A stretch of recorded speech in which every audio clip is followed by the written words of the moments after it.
નમસ્કાર, ગુજરાત સિક્યોર ન્યૂઝમાં આપનું સ્વાગત છે.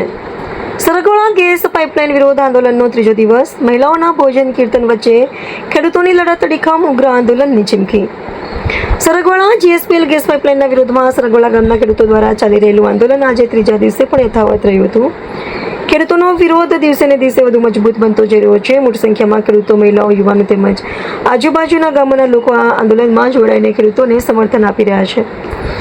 આંદોલન દરમિયાન મહિલાઓએ ભજન કીર્તન ગાઈને અનોખી રીતે પોતાનો વિરોધ વ્યક્ત કર્યો હતો. ગામના લોકોનું કહેવું છે કે આ જમીન અને ખેડૂતોના હકની લડત છે, તેથી અંતિમ નિર્ણય સુધી આંદોલન ચાલુ રહેશે. આજુબાજુના અનેક ગામોના ખેડૂતો, આગેવાનો તથા સરપંચોએ પણ સ્થળ પર પહોંચી આંદોલનને સમર્થન જાહેર કર્યું હતું. તેમણે ખેડૂતોની માંગણીઓને યોગ્ય ગણાવી સરકારને વહેલી તકે ઉકેલ લાવવા અપીલ કરી હતી.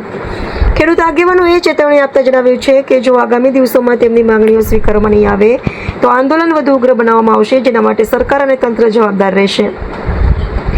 ખેડૂતોનો આક્ષેપ છે કે આંદોલનના 3 દિવસ પૂર્ણ થયા છતાં હજુ સુધી જિલ્લા તંત્ર, સંબંધિત અધિકારીઓ કે સ્થાનિક ધારાસભ્ય તરફથી કોઈ સત્તાવાર પ્રતિક્રિયા કે ચર્ચા માટેનો પ્રયાસ કરવામાં આવ્યો નથી, જેના કારણે ખેડૂતોમાં વધુ રોષ જોવા મળી રહ્યો છે. હાલ સરગવાળા ગામમાં વિરોધ પ્રદર્શન શાંતિપૂર્ણ રીતે ચાલુ છે, પરંતુ ખેડૂતોના કડક વલણને જોતા આગામી દિવસોમાં આંદોલન વધુ વ્યાપક બનવાની શક્યતા વ્યક્ત કરવામાં આવી રહી છે. Reporter Ramesh Solanki, Gujarat secure news, Dholka, સરગવાળા.